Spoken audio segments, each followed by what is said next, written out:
Hello everyone, myself Satish Kalra welcomes all of you in my channel Ultimate Science by Satish Kalra. And dear students, today we will discuss about the most important topic of chapter D and F block elements of class plus 2 chemistry. और आज का हमारा topic है potassium permanganate. आपने potassium permanganate के बारे में chemistry practicals में भी सुना है। जब हम वॉल्यूमेट्रिक एनालिसिस के एक्सपेरिमेंट करते हैं, potassium permanganate versus oxalic acid, potassium permanganate versus Mohr salt, तो आप एक पर्पल कलर का सॉल्यूशन यूज करते हैं, तो that is the potassium permanganate. So potassium permanganate जो है, it's formula is KMnO4 and it act as the purple coloured crystal.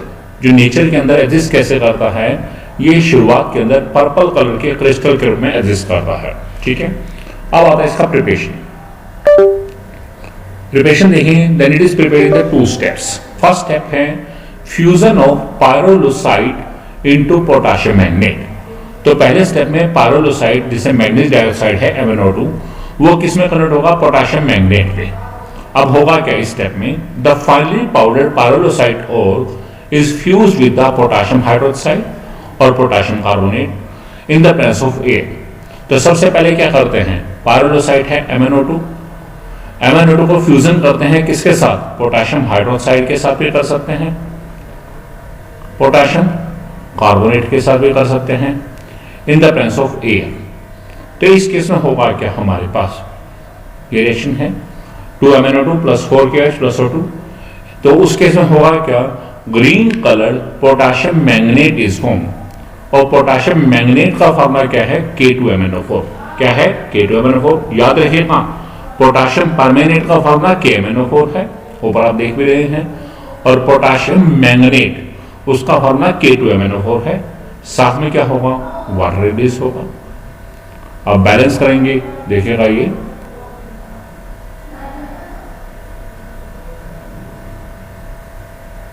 यहां चलेगी। ठीक है, क्लियर। सो जो ये है हमारे पास MnO2, this is the pyrolusite and this is blackish brown in colour. कैसा कलर है इसका, ब्लैकिश ब्राउन है। और ये बनेगा पोटेशियम मैंगनेट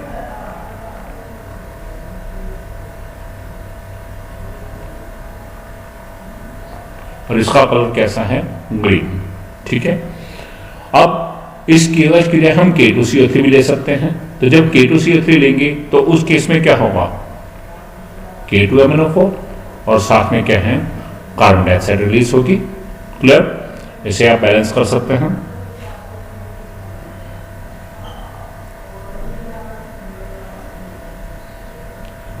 MnO2 + 2K2CO3, तो ये बनेगा 2K2MnO4 और यहां जगह 2CO2।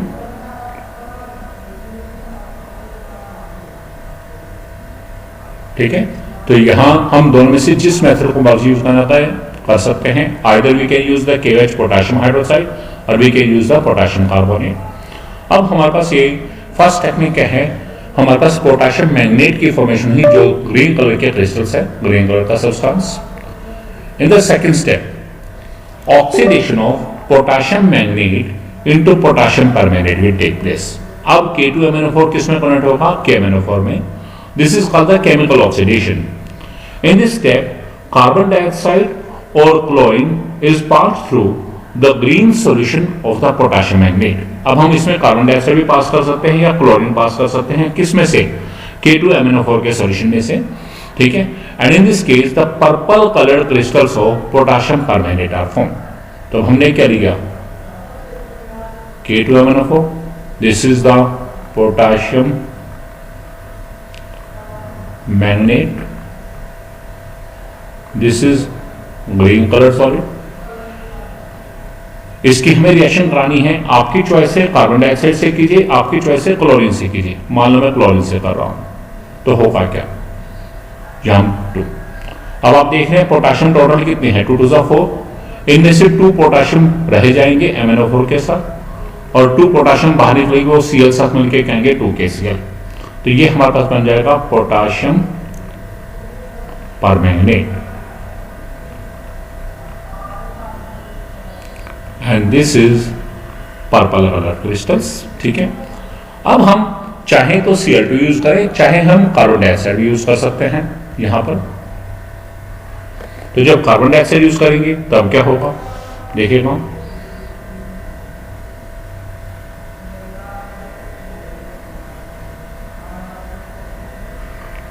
देन K2MnO4 रिएक्ट करेगा Ca2 के साथ, बनेगा क्या KMnO4, उसके अलावा MnO2 और K2CO3। इसे आप बैलेंस कर लेंगे। ठीक है, सो ये है हमारे पास सेकंड स्टेप। इसमें हमारे पास क्या हुआ है, पोटेशियम मैग्नेट ग्रीन कलर का जो सोल्यूशन है वो किस में कन्वर्ट हो जाएगा, पोटेशियम परमैंगनेट पर्पल कलर के सोल्यूशन में। अब यहां हमारे पास KMnO4 की फॉर्मेशन कंप्लीट हो चुकी है। ठीक है, इसे बैलेंस कर ही देते हैं। चलो 3K2MnO4 कर दिया, तो ये 2KMnO4 यहां आ जाएगा, 2K2CO3 आ जाएगा। अब Mn यहां पे आ जाएंगे हमारे पास। ठीक है, ये बैलेंस है, ऑक्सीजन 4 और 4 to 6 है, यहां पे CO2 हो जाएगा हमारे पास 2, क्योंकि कार्बन डाइऑक्साइड देखा। सो ये है हमारे पास बैलेंस रिएक्शन। अब इसके ऊपर क्वेश्चन एक तो सीधा आ सकता है, डायरेक्ट क्वेश्चन आता है, right the reactions occurring in the preparation of potassium permanganate. ये तो सीधा आ गया, तो आप इसमें first step and second step दिखा देंगे। अब कई बार ऐसे ना आके ये क्वेश्चन वर्ड प्रॉब्लम के रूप में भी आ सकता है, और वो कैसे आ सकता है, क्वेश्चन आएगा ए compound which is blackish brown in colour is an oxide of manganese. This is compound A. On reaction with KOH and oxygen, it gives a green solution of a substance B, and the B on reaction with carbon dioxide will give purple colored crystals of compound C. Identify A, B and C. तो यहां में colour से identify करना है कि blackish brown crystals के blackish brown substance कौन सा है, और मैग्नीज का वो कौन सा हो गया, MnO2, दैट इज द पायरोलोसाइड। उसकी रिएक्शन हमने KOH और ऑक्सीजन से कराई, तो उससे क्या है, ग्रीन कलर का सॉल्यूशन किसका बना है, पोटेशियम मैग्नेट K2MnO4। ठीक है, और फिर उस ग्रीन कलर के सॉल्यूशन की हमने फर्दर रिएक्शन कार्बन डाइऑक्साइड या क्लोरीन से कराई, तो उससे पर्पल कलर का क्रिस्टल कौन सा बना है, पोटेशियम परमैंगनेट यानी कि KMnO4। तो इस तरह से हमें आइडेंटिफाई करना है, ए होगा हमारा MnO2, बी होगा K2MnO4 और सी क्या होगा, KMnO4 होगा। ठीक है, और हमें उसकी रिएक्शन देखनी है। क्लियर? सो इस तरह से क्वेश्चन दो मेथड से पूछा जा सकता है। अच्छा क्वेश्चन है और बहुत बार सीधे से एग्जाम में आया भी है। अब आपके पास है अल्टरनेटिव स्टेप 2। कई बार क्या है, जो केमिकल ऑक्सीडेशन की बजाय स्टेप 2 के अल्टरनेट भी हम K2MnO4 के बाद उसकी इलेक्ट्रोलाइटिक ऑक्सीडेशन भी कर सकते हैं। सो इलेक्ट्रोलाइटिक ऑक्सीडेशन में करेंगे क्या, nowadays for preparing the potassium permanganate commercially electrolytic oxidation method is preferred. In this step the alkaline potassium magnate solution यानी कि K2MnO4 का जो solution है, this is electrolyzed between the iron electrodes and following reaction will take place. तो अब हम क्या करेंगे, K2MnO4 की क्या करेंगे, यहाँ पर ऑक्सीजन इलेक्ट्रोलिसिस करेंगे। ठीक है, तो देखिएगा सबसे पहले K2MnO4 है, जिस समय इसमें से इलेक्ट्रिसिटी पास की जाएगी तो ये डिसोसिएट होगा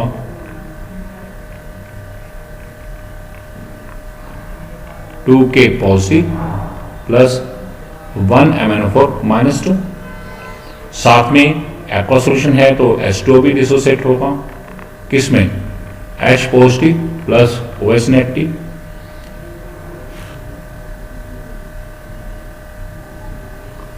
एट कैथोड, कैथोड पे कौन जाएगा, आपने इलेक्ट्रोलिसिस इलेक्ट्रोकेमिकल्स इलेक्ट्रोकेमिस्ट्री चैप्टर में पढ़ा भी है कि जिसका डिस्चार्ज पोटेंशियल है, तो दो कैटायन है, एक K पॉजिटिव और H पॉजिटिव, तो H पॉजिटिव का डिस्चार्ज पोटेंशियल है वो जाएगा कैथोड पे, जितना पॉजिटिव चार्ज है उतने इलेक्ट्रॉन गेन, ये बनाएगा H। नेचर में H किस फॉर्म में है, H2, तो ये हम क्या करेंगे, 2 टाइम्स कर देंगे, तो कैथोड पे क्या होगा, हाइड्रोजन गैस आएगी। एट एनोड, एनोड पे क्या होगा, ये हमारे पास क्या है, MnO4 माइनस 2 आयन है। क्लियर, ये MnO4 माइनस 2 आयन है, दे विल लूज 1 इलेक्ट्रॉन,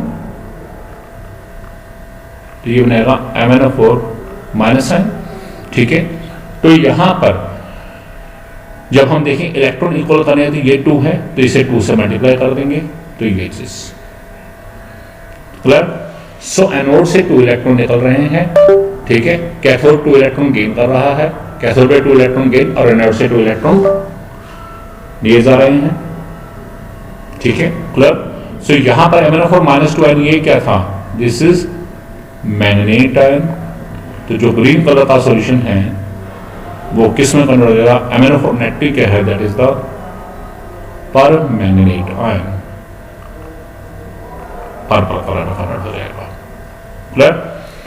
ये है इलेक्ट्रोलिटिक ऑक्सीडेशन। पहले K2MnO4 में से इलेक्ट्रिसिटी पास की, वाटर में से पास की, फिर कैथोड पे कौन जाएगा, H पॉजिटिव आयन, एनोड पे कौन जाएंगे, मैंगनीट आयन, और वो किसमें बदल जाएंगे, परमैंगनीट आयन में। इन द लेबोरेटरी, अब लेबोरेटरी में बनाने का इसका अलग मेथड है। In the laboratory potassium permanganate is prepared by the oxidation of Mn+2 containing salts by peroxo disulphate ions. तो इसमें क्या करेंगे, Mn+2 कंटेनिंग कंपाउंड जो है उसके साल्ट लेके उसमें हम peroxo डाइसल्फेट आयन डालेंगे। तो यानी कि वो साल्ट है जिसमें Mn+2 आयन है, उसकी रिएक्शन किससे करनी है, peroxo डाइसल्फेट आयन। इसका फार्मूला होता है H2O8-2, ठीक है, वाटर है ये। तो इस केस में क्या होगा, Mn+2 वाले साल्ट किस में बदल जाएंगे, MnO4 नेगेटिव में, और MnO4 नेगेटिव क्या है, परमैंगनेट आयन है, साथ में बनेंगे सल्फेट आयन, साथ में बनेंगे H पॉजिटिव आयन। अब इसे बैलेंस करेंगे तो देखिएगा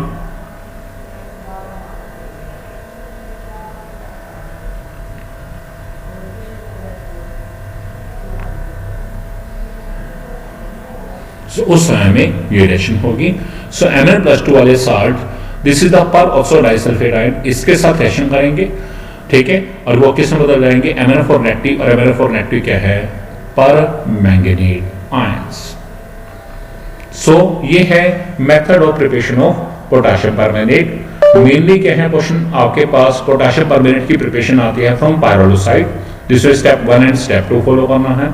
आप स्टेप 2 के अल्टरनेटिव में इलेक्ट्रोलाइटिक ऑक्सीडेशन भी यूज कर सकते हैं, और इन लेबोरेटरी आपके पास ये मेथड यूज किया जाता है किसके लिए, पोटेशियम परमैंगनेट की प्रिपरेशन के लिए। अब आता है फिजिकल प्रॉपर्टीज, ठीक है। सबसे पहली बात कलर की बात आती है। It exist as deep purple prism like crystals with a greenish lustre.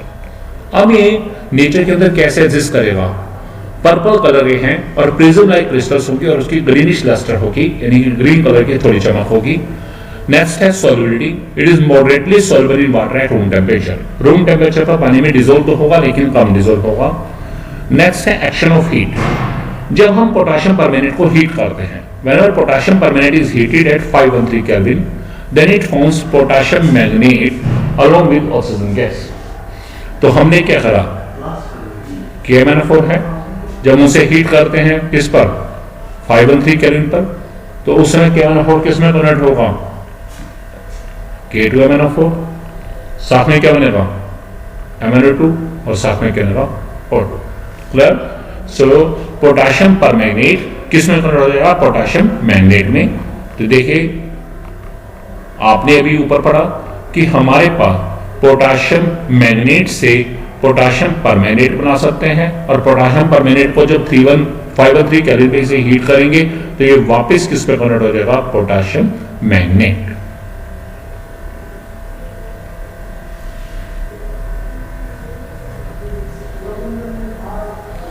सो ये दोनों को आपस में कन्वर्ट किया जा सकता है, जैसे पोटेशियम डाइक्रोमेट और पोटेशियम क्रोमेट को किया जा रहा था, ऐसे इसे दूसरे में कन्वर्ट कर सकते हैं।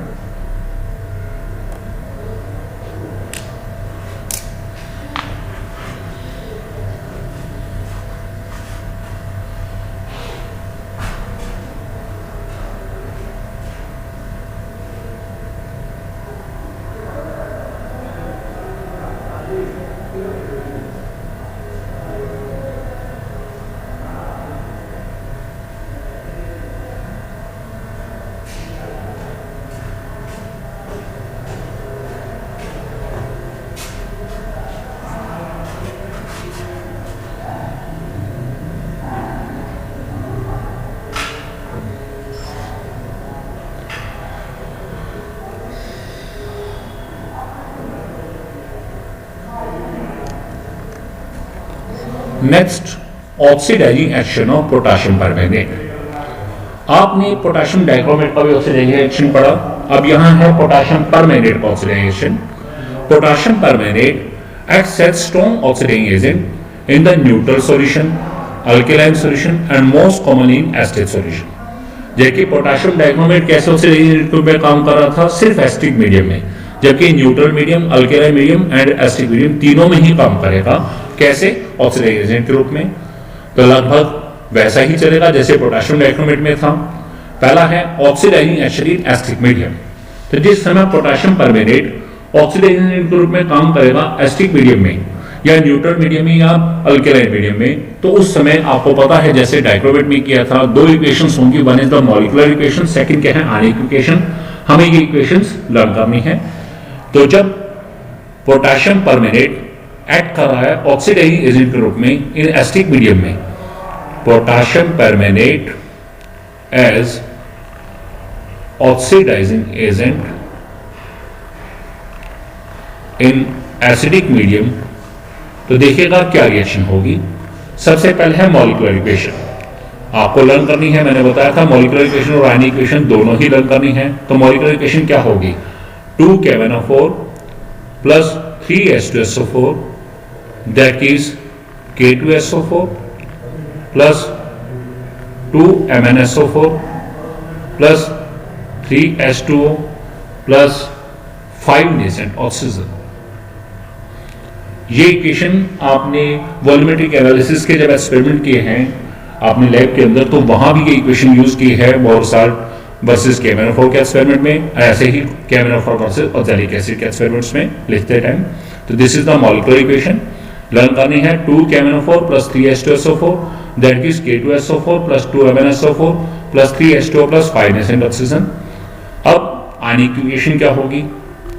MnO4 negative plus 8 hydrogen ion plus 5 electron, it gives Mn plus 2 plus 4 water. ये दोनों इक्वेशन याद करें। ये दोनों इक्वेशन कहां यूज हो रही है? Whenever the KMnO4 is acting as oxidising agent in acidic medium. आप देखिएगा एग्जांपल, जैसे वहां आपने एग्जांपल किए थे। लगे हुए हो सर?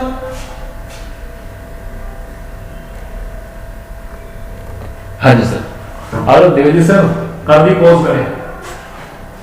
द्विवेदी सर पोज कर लीजिए, पोज कर लिया रिकॉर्डिंग इसको। अच्छा ऑप्शन है ना प्रोसेस के सारे। अच्छा कोई क्लास चल रही है? हाँ लाइव क्लास कर रहा हूँ यूट्यूब पे। यूट्यूब पे? हाँ तो यूट्यूब पे आपको काफी दिया अभी क्या होता है पूरे टाइम से बस ये है कि वो डांस का है, उसमें कोरोना डांस है। मैंने भी इसी और उसको काफी पैसा नहीं है। वो अभी मैं उस पॉइंट पे नहीं पहुंचा, बाकी वर्तन साहब आया मेरी भी नहीं है। वो ऐसा करता है यूट्यूब पे तो देता ही है, साथ में वो एडमिशन सिस्टम चला रखता है कि इतना करके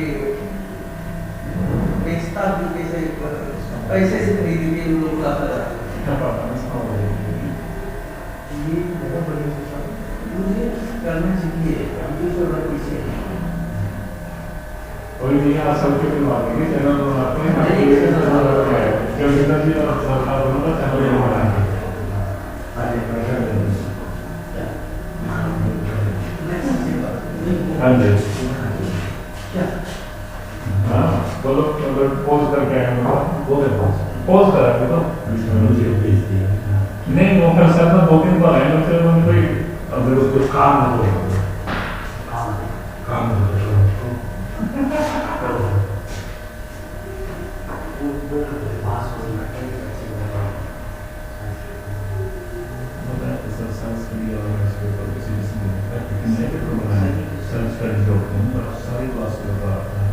उसी के 5 होता है उन्हीं को नुकसान दिया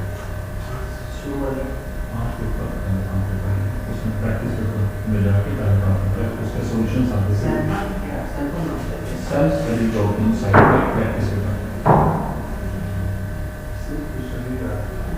self study SPUDYS self study document में जाएंगे 9 क्लास करके प्रैक्टिस पेपर 5 रिवाइज करो सॉल्यूशंस आते हैं।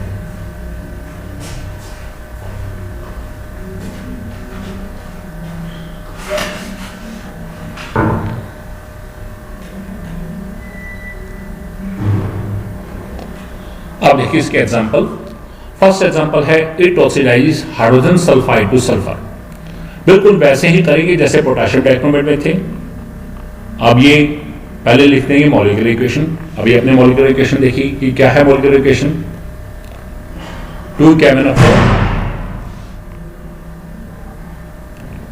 plus 3H2SO4 that is K2SO4 plus 2MnSO4 plus 3H2O plus 5 nascent oxygen.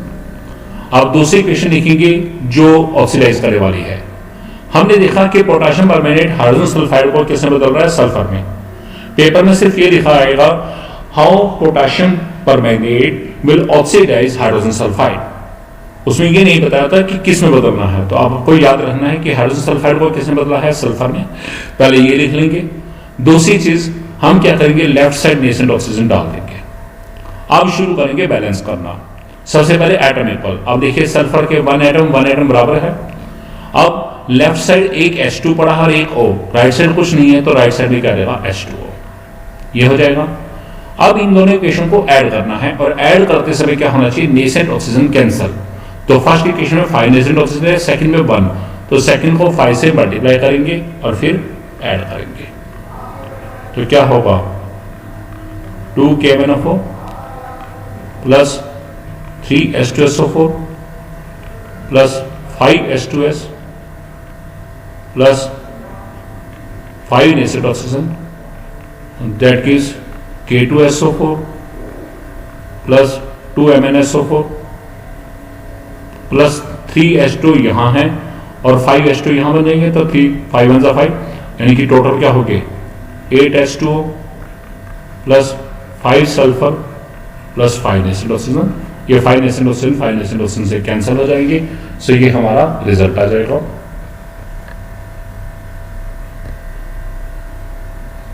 So answer क्या आएगा हमारे पास, answer will be 2K1O4 plus 3H2SO4 plus 5H2S that is K2SO4 plus 2MnSO4 plus 8H2O plus 5 sulphur. ठीक। अब यदि हम इसी question को आयनिक इक्वेशन से सोल्व करना चाहें तो देखिएगा आयनिक से हम कैसे सोल्व करेंगे।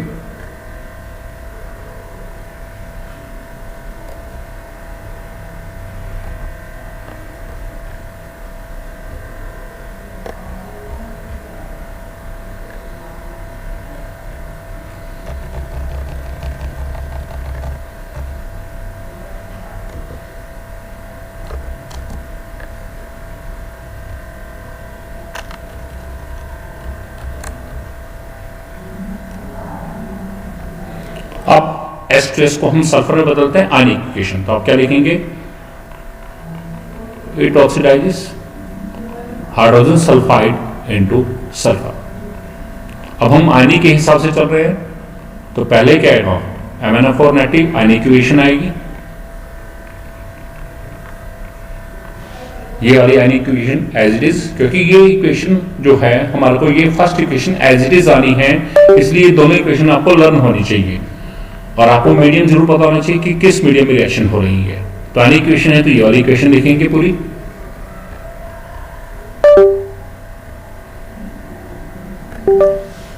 ठीक है, MnO4 net T plus 8 hydrogen ion plus 5 electron that will give Mn plus 2 plus 4 H2O। अब दूसरी इक्वेशन लिखिए H2S that will give sulfur। सबसे पहले जिसका ऑक्सीडेशन पर चेंज है उसको आइडेंटिफाई करेंगे। तो सल्फर का ऑक्सीडेशन पर चेंज है, सल्फर का ऑक्सीडेशन यहाँ क्या है -2, यहाँ कितना है 0। सबसे पहले इस एलिमेंट के एटम इक्वल होने चाहिए, तो देखा सल्फर के दोनों साइड एटम इक्वल है। फिर देखना है सल्फर के एटम के टोटल ऑक्सीडेशन पर क्या है। अब देखिए सल्फर के एटम कितने हैं, 1 1 1 इंटू ऊपर चार्ज कितना है -2, यानी कि 1 इंटू 1 इंटू ऑक्सीडेशन पर क्या है -2, यानी कि लेफ्ट साइड सल्फर के एटम के टोटल ऑक्सीडेशन पर क्या है -2। अब राइट साइड देखेंगे 1 1 1 इंटू ऊपर कितना है 0, 1 1 1 इंटू 0, यानी कि इधर टोटल ऑक्सीडेशन पर राइट साइड कितना है 0। अब यहां एक बात याद रखनी है, बड़े वाले में क्या ऐड किया जाए कि छोटे वाला बन जाए। तो आपने देखा राइट साइड वैल्यू है 0 और लेफ्ट साइड क्या है -2, तो बड़े वाला क्या है 0, तो 0 में क्या ऐड करें कि -2 आंसर आ जाए। तो आपकी बात आती है -2 ऐड कीजिए, तो -2 का मतलब क्या करेंगे हम 2 इलेक्ट्रॉन, ठीक है, बड़े वाले साइड ऐड कर देंगे। ये टेक्निक आयन इलेक्ट्रॉन मेथड में आपने की है। जब आपने आयन इलेक्ट्रॉन मेथड के अंदर बैलेंसिंग किया है, बिल्कुल वही मेथड चल रहा है, वही बैलेंसिंग का स्टेप चल रहा है। फर्स्ट इक्वेशन ऑलरेडी बैलेंस है, हमें सिर्फ सेकंड इक्वेशन को बैलेंस ढंग से करना है। अब उसके बाद क्या होता है, जब ये एटम करते हैं उसके बाद होता है balance all the atoms other than oxygen and hydrogen. तो ऑक्सीजन हाइड्रोजन के अलावा क्या था, सल्फर, वो तो बैलेंस हो ही चुका है। नेक्स्ट होता है बैलेंसिंग ऑफ ऑक्सीजन एटम। अब ऑक्सीजन इसमें है ही नहीं है, ठीक है, तो इसका मतलब उसे नहीं करना। नेक्स्ट है बैलेंसिंग ऑफ हाइड्रोजन। तो हाइड्रोजन की बैलेंसिंग कैसे होती है, आपने पढ़ा है मीडियम कौन सा, ST medium. So in this case hydrogen atom is balanced by adding required number of H positive ion on deficient side. तो आपने देखा लेफ्ट साइड क्या है, टोटल 2 हाइड्रोजन है, 1 2 2, जबकि राइट साइड तो है ही नहीं। तो जिधर नहीं है डेफिशिएंसी है उधर क्या डालेंगे, उतने H पॉजिटिव, तो इधर क्या डालेंगे 2H पॉजिटिव, ठीक है। अब याद रखिएगा जब न्यूट्रल वाले केस में या मॉलिक्यूलर इक्वेशन लेके चली है तो वहां पर नेसेंट ऑक्सीजन कैंसिल करने हैं, और जब आयनिक इक्वेशन ली है तो वहां पर हमें क्या है, इलेक्ट्रॉन कैंसिल करने हैं। तो जरा देखिए, फर्स्ट इक्वेशन में 5 इलेक्ट्रॉन है, सेकंड में क्या है 2। अब हमने क्या करा, फर्स्ट इक्वेशन को 2 से मल्टीप्लाई, सेकंड इक्वेशन को 5 से मल्टीप्लाई और फिर ऐड किया। तो देखिए अब क्या बनेगा, 2MnO4 negative plus 16 hydrogen ion plus 10 electron plus 5 H2S, that will give 2 Mn plus 2 plus 8 water plus 5 sulfur plus 10 H positive plus 10 electron। अब जो कैंसिल होता है उसे कैंसिल कर देंगे। देखिए 10 इलेक्ट्रॉन तो कैंसिल हो गया। अब आपने लेफ्ट साइड देखा 16 H पॉजिटिव है, जबकि राइट साइड क्या है 10 H पॉजिटिव। तो H पॉजिटिव राइट से लेफ्ट में ले आएंगे, तो 16 में से 10 माइनस जाएंगे, रह क्या जाएंगे 6। तो यहाँ क्या बचेगा, 2MnO4 negative plus 6 hydrogen ion plus 5 H2S, that will give 2Mn plus 2 plus 8 water, ठीक है, और साथ में क्या plus 5S। So this is our answer. So यहां आपके पास चॉइस है कि आपको पोटेशियम परमैंगनेट का ऑक्सीडाइजेशन आया, आप मॉलिक्यूलर इक्वेशन से सोल्व करें चाहे आयनिक से सोल्व करें। लेकिन यदि मेंशन आता है कि how potassium permanganate will oxidise sulphide ion या नाइट्राइट आयन या सल्फेट सल्फाइड आयन, तब हमें आयनिक कंपल्सरी है, वहां आयनिक ही करना पड़ेगा, अदरवाइज चॉइस है। It oxidise sulphur dioxide into sulphuric acid. तो सल्फर डाइऑक्साइड का फार्मूला क्या है, SO2, सल्फ्यूरिक एसिड क्या है, H2SO4। अब देखिएगा कैसे सल्फर डाइऑक्साइड को ऑक्सीडाइज करता है सल्फ्यूरिक एसिड में। तो हम लिखेंगे molecular equation 2KMnO4 plus 3 H2SO4, that give K2SO4 plus 2MnSO4 plus 3H2O plus 5 nascent oxygen. अब इधर लिखा SO2, इधर लिखते हैं H2SO4। हम जानते हैं लेफ्ट साइड में हमें क्या डालना है, नेसेंट ऑक्सीजन।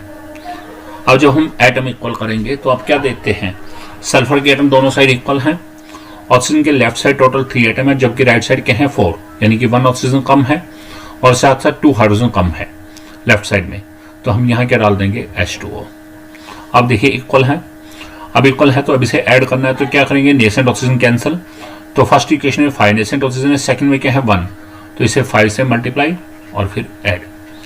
तो क्या आएगा, 2KMnO4 plus 3 H2SO4 plus 5 water plus 5 sulphur dioxide plus 5 nascent oxygen, that gives K2SO4 plus 2MnSO4 plus 3H2O plus 5 nascent oxygen plus 5 H2SO4, जो कैंसिल होता है कैंसिल कर दीजिए, 5 नेसेंट ऑक्सीजन ये कैंसिल।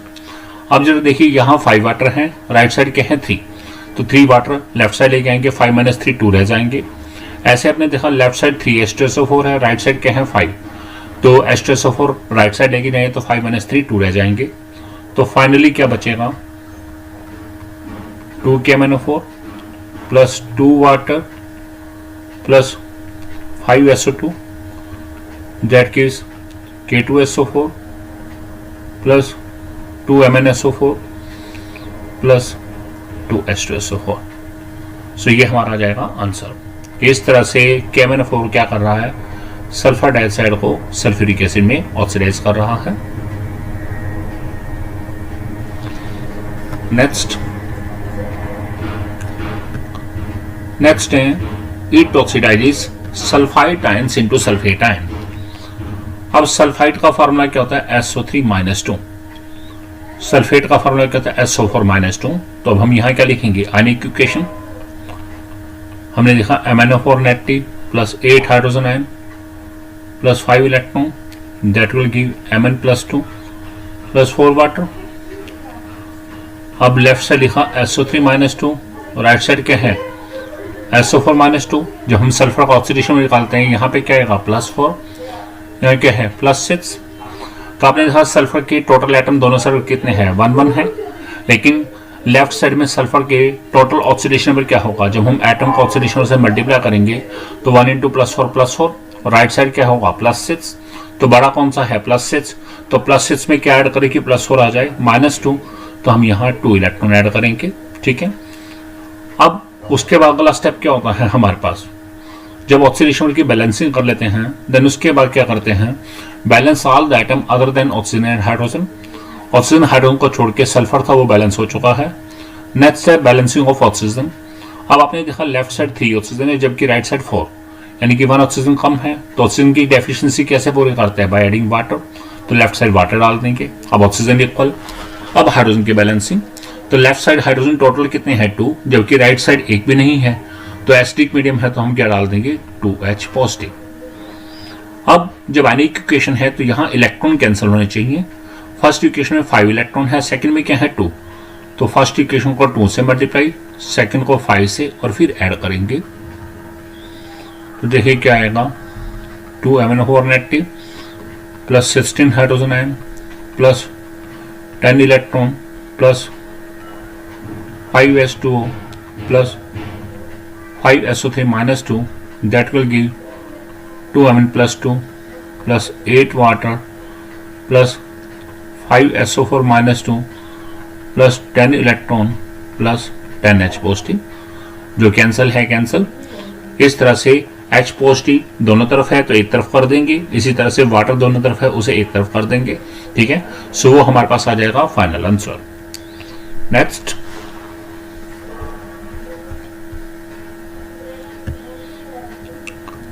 है it oxidises oxalate ion into carbon dioxide. तो देखिए oxalate ion होता है क्या है, CO negative single bond CO negative and carbon dioxide CO2। इसे हम कंबाइन करके ऐसे लिख सकते हैं C2O4 - 2, चाहे ऐसे लिख लें ओपन फॉर्म में, चाहे ऐसे लिख लें। ठीक है, अब आयनिक फॉर्म में है तो इसलिए आयनिक इक्वेशन लिखेंगे।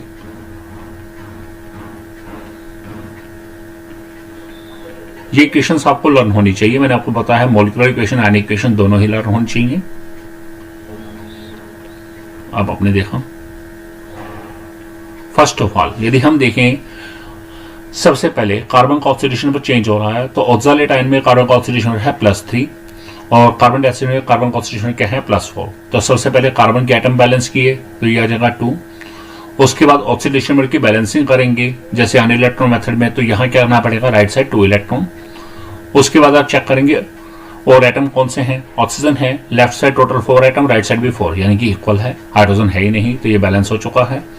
अब इन्हें ऐड करना है, फर्स्ट इक्वेशन को 2 से, सेकंड को 5 से मल्टीप्लाई और फिर ऐड, तो क्या आएगा 2 MnO4 negative plus 16 hydrogen ion plus 10 electron plus 5 oxalate ion that will give 2 Mn + 2 plus 8 water plus 10 CO2 plus 10 electron, 10 electron cancel. So ये हमारा आ जाएगा आंसर कि in this way permanent ion oxidize the oxalate ion into carbon dioxide.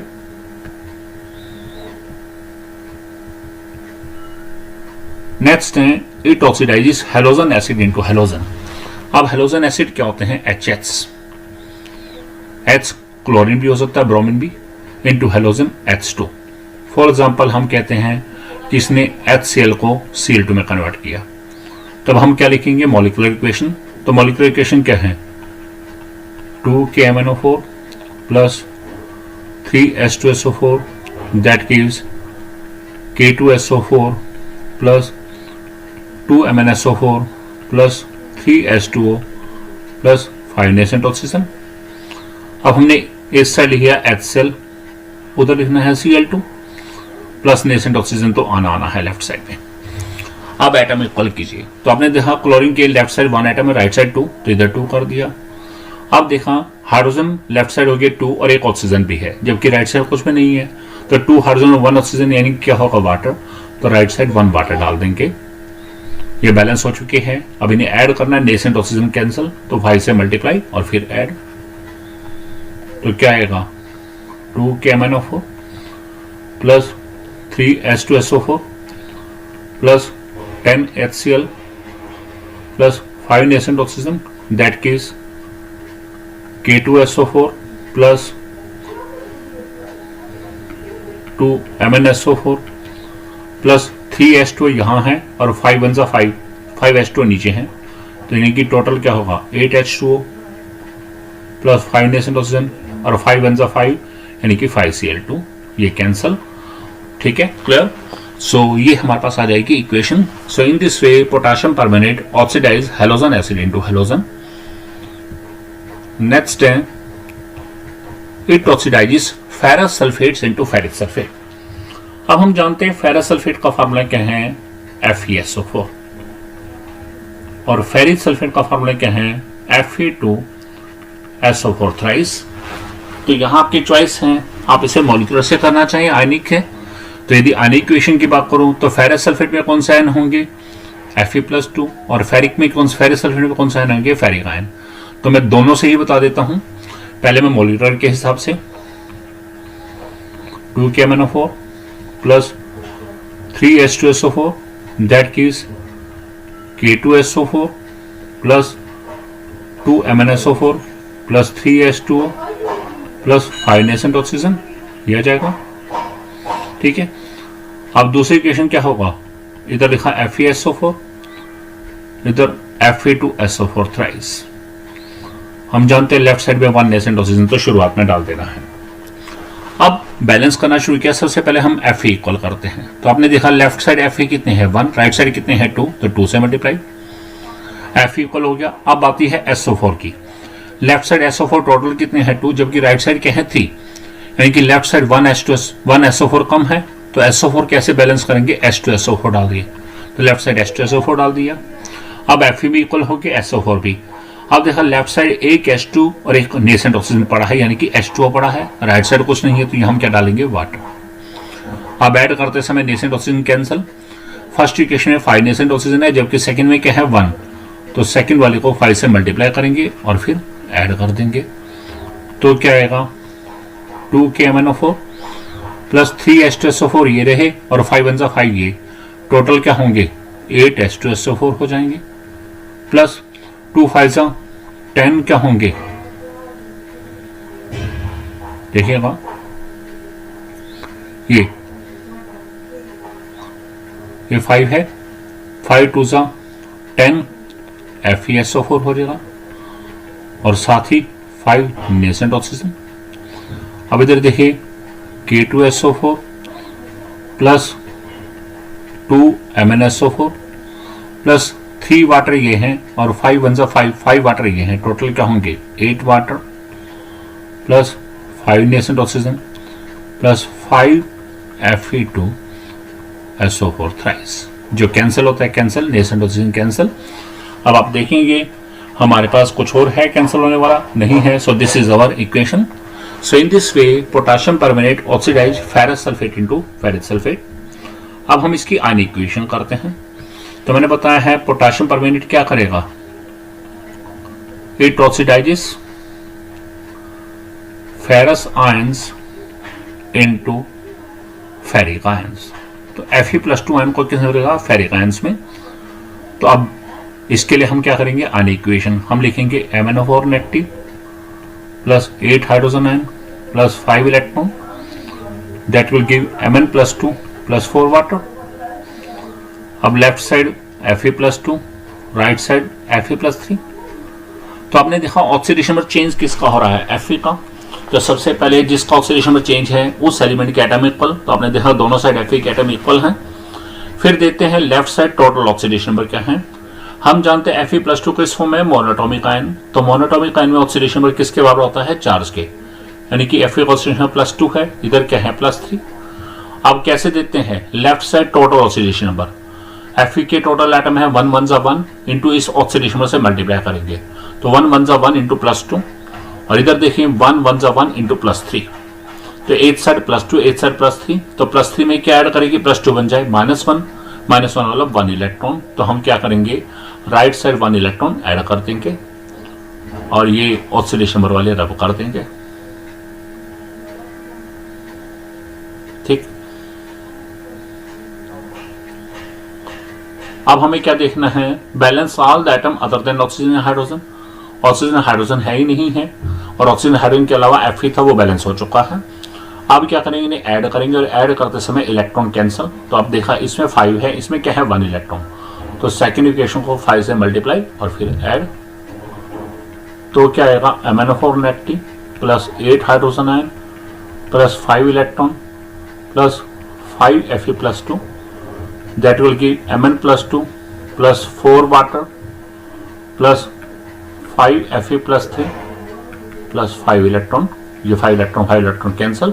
So in this way permanganate ion oxidise ferrous ion into ferric ion. So ये सभी क्या थे, these are the examples of oxidising action of potassium permanganate in acidic medium. देखिए इसके 6-7 example हैं, और ये सभी एग्जांपल बहुत इंपॉर्टेंट है। तो और क्वेश्चन में मैक्सिमम एसिडिक मीडियम वालों के ही आते हैं, बट हमारे को पता है कि KMnO4 क्या है, और स्ट्रॉन्ग ऑक्सीडाइजिंग एजेंट है, acidic medium as well as basic medium as well as neutral medium, तीनों मीडियम में ऑक्सीडाइजिंग एजेंट के रूप में काम कर रहा है। तो हमें तीनों मीडियम के हिसाब से पता होना चाहिए। सो अब बात आती है, whenever KMnO4 act as oxidising agent in neutral medium, तो जिस समय न्यूट्रल मीडियम में होगा तब उस समय क्या इक्वेशन होगी, सेम किसी मीडियम में भी करेगा। यदि वो ऑक्सीडाइजिंग एजेंट के रूप में काम करेगा तो उसकी 2 इक्वेशन होंगी, one is molecular equation, second ionic. तो अब न्यूट्रल मीडियम में क्या इक्वेशन है, देखिएगा, 2 KMnO4 plus water that gives 2 KOH plus 2 MnO2, ठीक है। और यहां पर 3 नेसेंट ऑक्सीजन, ये इक्वेशन है 2 KMnO4 plus water that is 2 KOH plus 2 MnO2 plus 3 nascent oxygen. और आयनिक इक्वेशन क्या होगी, MnO4 negative plus 2 water plus 3 electron, it will give MnO2 plus 4 OH negative.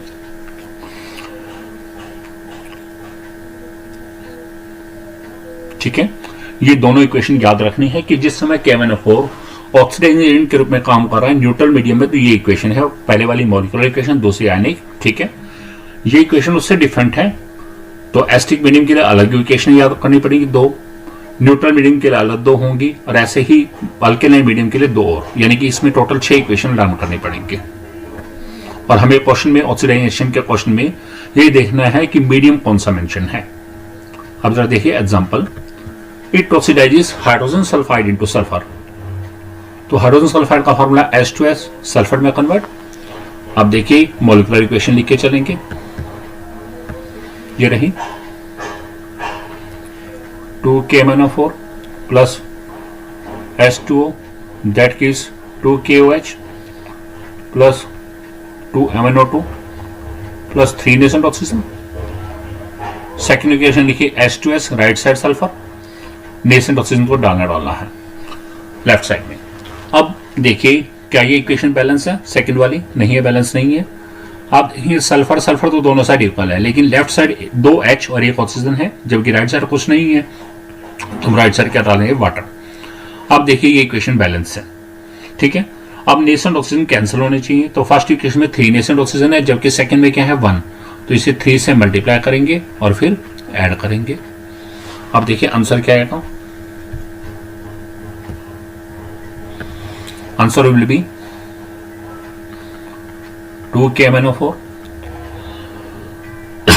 plus H2O plus 3H2S plus 3 nascent oxygen, that will give 2KOH plus 2MnO2 plus 3 nascent oxygen plus 3 sulfur plus 3 water. ये दोनों आपस में cancel, ठीक है। अब देखिए तो कोई चीज ऐसी है, हाँ जी वाटर। लेफ्ट साइड 1 वाटर है, राइट साइड क्या है? 3 water.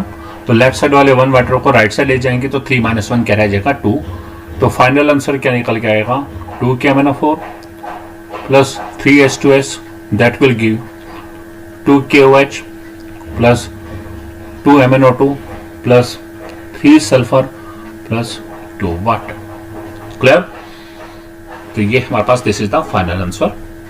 Next example, it oxidises sodium sulphide into sodium sulphate.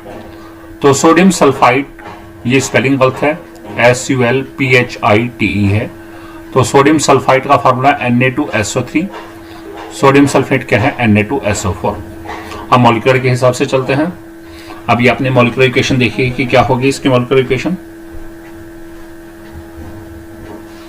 ये रही 2KMnO4 plus water, that gives 2KOH plus 2MnO2 plus 3 nascent oxygen। अब इधर लिखेंगे Na2SO3, इधर लिखेंगे Na2SO4, नेसेंट ऑक्सीजन डालना है 1 लेफ्ट साइड में। आप जरा चेक कीजिए, सेकंड इक्वेशन ऑलरेडी बैलेंस्ड है क्योंकि सभी एटम इक्वल हो चुके हैं। अब इन दोनों को ऐड करना है और ऐड करते समय नेसेंट ऑक्सीजन कैंसिल। तो फर्स्ट इक्वेशन में 3 नेसेंट ऑक्सीजन है, सेकंड में 1, तो इसे 3 से मल्टीप्लाई और फिर ऐड। तो क्या होगा? 2KMnO4 plus H2O plus 3 Na2SO3 plus 3 nascent oxygen, that gives 2KOH plus 2MnO2 plus 3 nascent oxygen plus 3 Na2SO4, 3 nascent oxygen cancel. So this will be our result.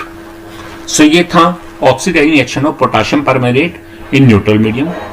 अब लास्ट है oxidising action of potassium permanganate in alkaline medium, कि जिस समय potassium permanganate alkaline medium में oxidising agent के रूप में काम करेगा, यानी कि बेसिक मीडियम में, तब क्या रिएक्शन होगी? तो वही सेम केस मॉलिक्यूलर इक्वेशन, आयनिक इक्वेशन याद करनी है। अब क्या है यहाँ पे? 2KMnO4 plus 2KOH, that gives K2MnO4 plus water plus nascent oxygen, ठीक है, ये चीज है। और आयनिक इक्वेशन है MnO4 negative plus 1 electron MnO4 -2। तो जरा देखिए 2KMnO4, KMnO4 क्या था? पोटेशियम परमैंगनेट, और K2MnO4 क्या है? Potassium manganate. तो अल्केलाइन मीडियम में पोटेशियम परमैंगनेट किस में बदल जाएगा? पोटेशियम मैंगनेट में। इसी तरह MnO4 नेगेटिव क्या है? परमैंगनेट आयन, और वो किससे बदल जाएंगे? MnO4 -2 मैंगनेट आयन में। क्लियर? तो ये ध्यान देना है, ये दोनों इक्वेशन भी लर्न होनी चाहिए। आपको मीडियम का जरूर ध्यान रखना है जब भी क्वेश्चन पेपर में आता है। अब आपको है it oxidises potassium iodide into potassium iodate. Potassium iodide का फॉर्मूला है Ki और पोटेशियम आयोडाइड है KiO3, ठीक है। अब इसे मॉलिक्यूलर के हिसाब से कर रहे हैं। पहले first equation as it is आती है, और वो पता है first equation as it is, उसमें कुछ नहीं करना। अब सेकंड इक्वेशन लिखी, Ki किस में बदल रहा है? KiO3 plus 1 nascent oxygen start में डालना है। अब सेकंड इक्वेशन को बैलेंस कीजिए, पोटेशियम इक्वल है आयोडीन के एटम इक्वल हैं। अब लेफ्ट साइड 1 ऑक्सीजन जबकि राइट साइड के हैं 3, तो यह हम क्या करेंगे 3 नेसेंट ऑक्सीजन। अब इन दोनों को ऐड करना है, तो ऐड करते समय क्या होना चाहिए, nascent oxygen cancel. First equation में 1 नेसेंट ऑक्सीजन है, सेकंड वाले में 3, तो फर्स्ट इक्वेशन को 3 से मल्टीप्लाई और फिर ऐड, तो ये आ जाएगा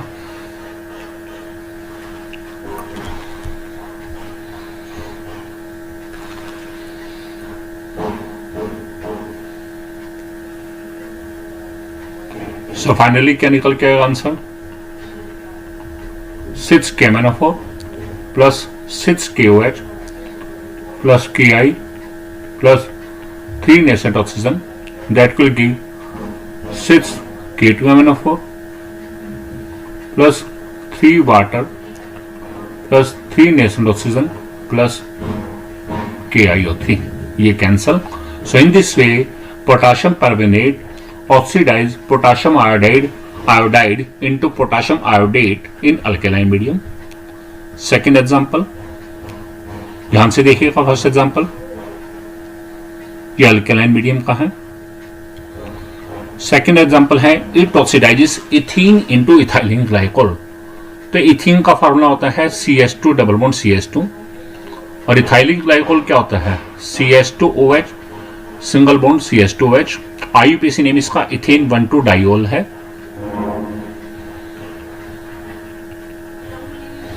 ई नहीं आएगा, ये लास्ट वाला, तो ये इथेन 1,2 डाइओल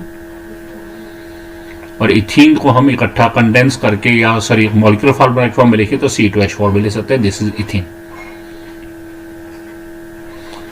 अब पोटेशियम परमैंगनेट ने ऑक्सीडाइज करना है किसको, इथीन को इथाइलिन ग्लाइकोल में, तो देखिएगा पहले तो इक्वेशन वही मॉलिक्यूलर एज इट इज, ये इक्वेशन है, आप लिखेंगे 2 KMnO4 plus 2 KOH that gives 2 K2MnO4 plus water plus nascent oxygen, ये लिख लिया। और दूसरी इक्वेशन ये वाली आएगी, हम कंडेंस करके ले सकते हैं, इधर लिखा मैंने C2H4, इसे देखें तो C2H6O2 है, ठीक है। ओपन लिखिए चाहे कंडेंस करके लिख ले, आपकी चॉइस के ऊपर है। अब आपने प्लस नेसेंट ऑक्सीजन डालना है।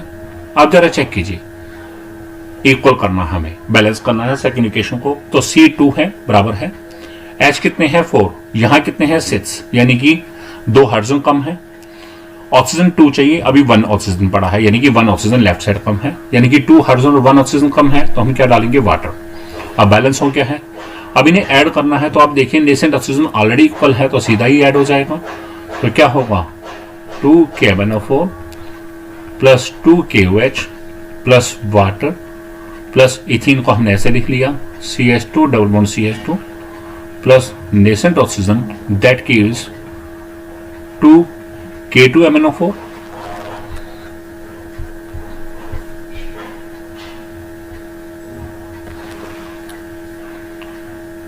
Plus water plus nascent oxygen plus CH2OH single bond CH2OH, ये कैंसिल, इवन वाटर भी दूसरे से कैंसिल, तो जो बचेगा that is our final answer. So in this way potassium permanganate oxidise ethene into ethylene glycol.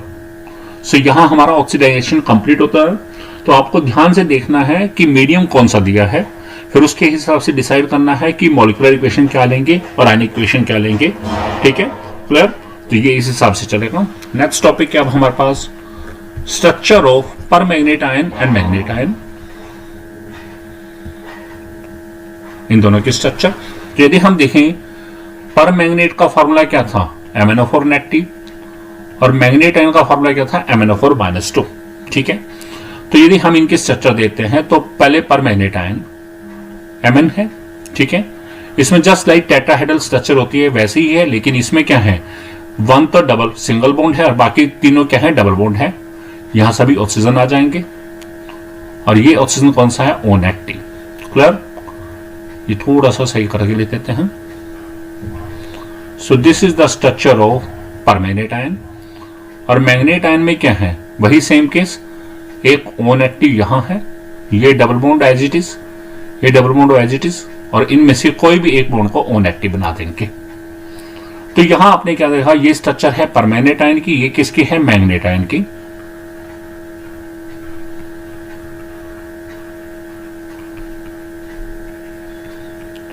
अब यदि हम इन स्ट्रक्चर को दोनों को ध्यान से देखें तो आप क्या देख रहे हैं, यहां पर Mn और O के बीच में पहली स्ट्रक्चर में 3 डबल बॉन्ड है और दूसरी स्ट्रक्चर में 2 डबल बॉन्ड है। ठीक है, तो Mn और O के बीच में डबल बॉन्ड है। तो हम जानते हैं डबल बॉन्ड कैसे बनता है, इनमें एक सिग्मा होता है और एक पाई।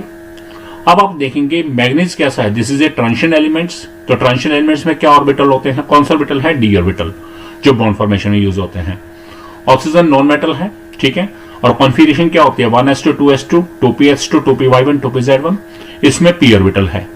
यानी कि इस पाई बॉन्ड को बनाने में मैग्नीज ने अपना डी ऑर्बिटल यूज किया और ऑक्सीजन ने अपना p, तो इसलिए इनके बीच की जो बॉन्डिंग होगी that is the D pi P pi multiple bonding. So in both the permanent ion and manganate ion a special type of bonding d pi p pi multiple bonding is present. Next uses.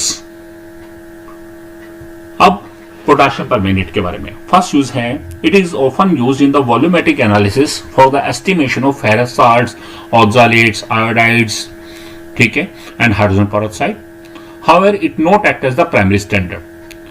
अब आपने देखा है कि हमारे पास volumetric analysis के experiment हैं plus 2 के सिलेबस में भी, तो वहां आपने KMnO4 वर्सेस मोर साल्ट और KMnO4 वर्सेस ऑक्सैलिक एसिड के एक्सपेरिमेंट किए हैं, तो वहां वॉल्यूमेट्रिक एनालिसिस में से यूज करते हैं।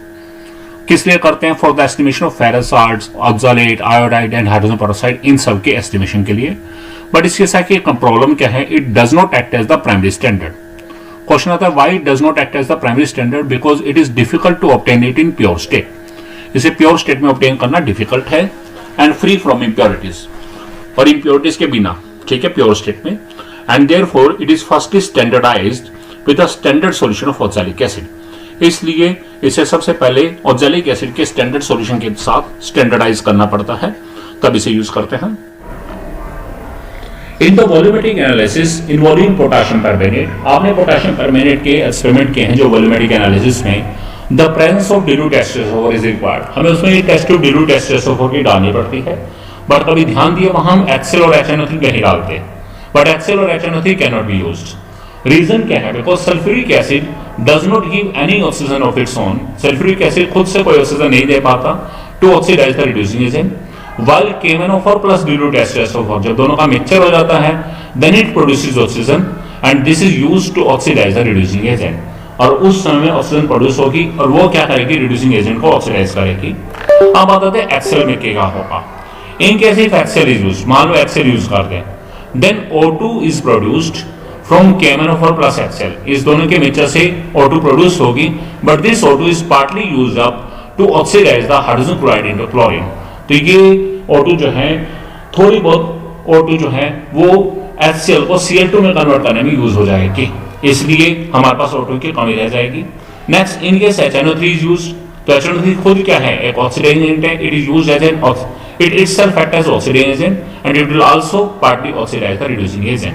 तो ये खुद ही क्या है, रिड्यूसिंग एजेंट को पार्टली ऑक्सीडाइज कर देगा, इसलिए हमें H2SO4 चाहिए, ठीक है, क्योंकि KMnO4 और dilute H2SO4 उन दोनों का मिक्सचर जो है वो O2 प्रोड्यूस करेगा, और वो O2 क्या यूज होगी, it this will used to oxidise the reducing agent.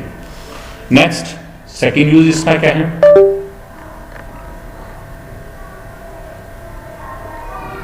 It is used as strong oxidising agent in laboratory as well as in industry. आप जानते ही हैं, अभी आपने किया है।